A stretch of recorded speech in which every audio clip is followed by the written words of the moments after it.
Today we're going to talk about phishing emails. Specifically, what is a phishing email, what do phishing emails look like, and how to protect your business.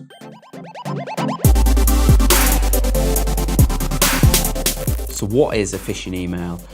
A phishing email is an email that's sent with the intent to deceive the recipient into disclosing sensitive information. It could be personal details, it could be usernames, passwords, or it could be even company information.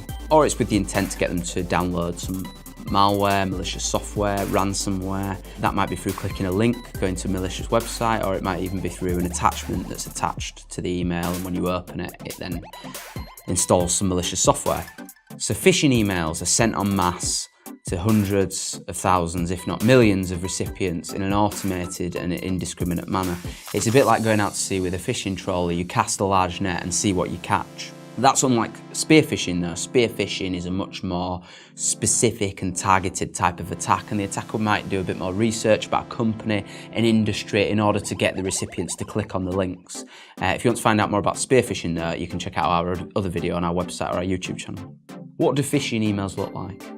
So phishing emails generally look like they come from trusted sources or organisations that you know, such as banks, financial institutions. You might get them from Amazon, HSBC, LinkedIn.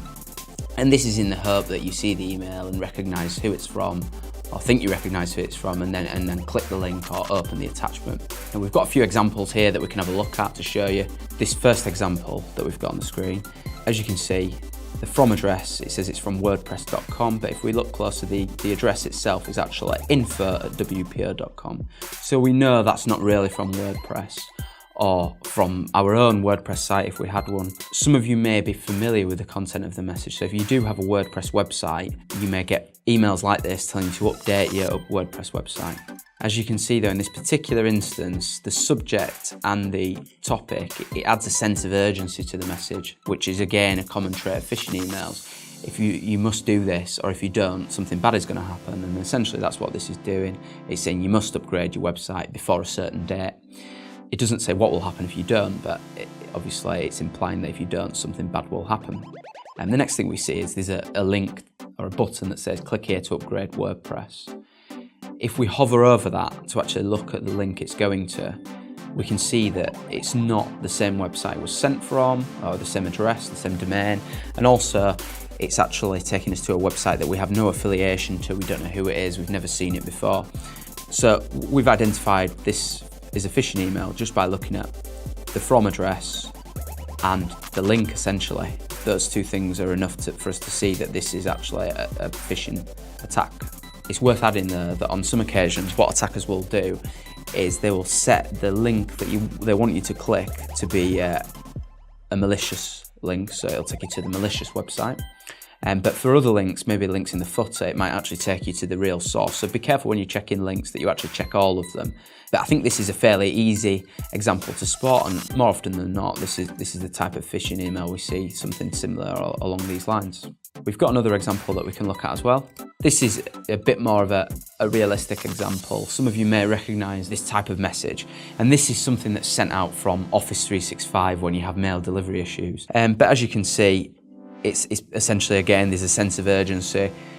We've rejected some of your messages, so you might have been sending emails all morning and then you get this email saying, oh, we've rejected them all. So you're going to want to fix that problem, aren't you? So the first thing again that we look at is the from address, mail delivery subsystem. But if you look at the domain, again, lagondamachine.com, it's not an address that we know, it's not a domain that we're affiliated with, we don't know who that is, it's not an Office 365 address, and it's certainly not our own internal email address, so that's certainly the first red flag. Again, if we look at the body of this particular message and look at the link, you can see that it takes you to a completely different website, bedobls.net in this instance. We don't know what that website is, we've never heard of it. It's suspicious in itself, so we're not going to click that link, because if we did, it could install malicious software, or it could even ask us to enter personal information or credentials.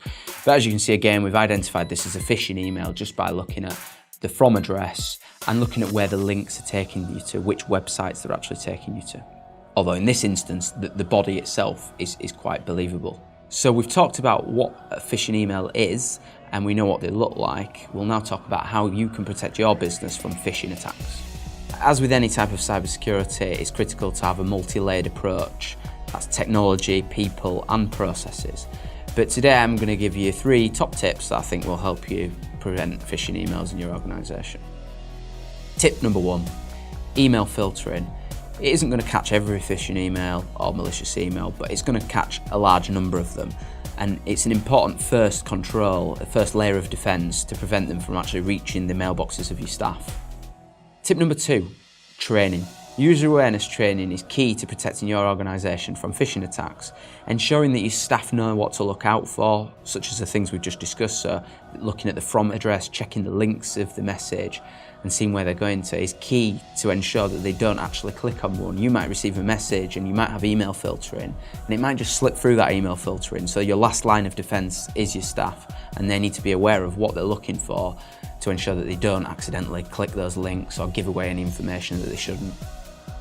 Tip number 3, the ability to report phishing emails. This is very important as well. For example, if you have 30 staff and one of your 30 staff receive a phishing email and notice that it is a phishing email, if they then go on to report that and that information gets shared with the rest of your staff and the other 29 receive the same email, they already know that that's a phishing email and they already know that that's a threat. So it's key to ensuring that the information is shared throughout your business just to reduce that overall risk of someone clicking the link or installing the software that the phishing email has.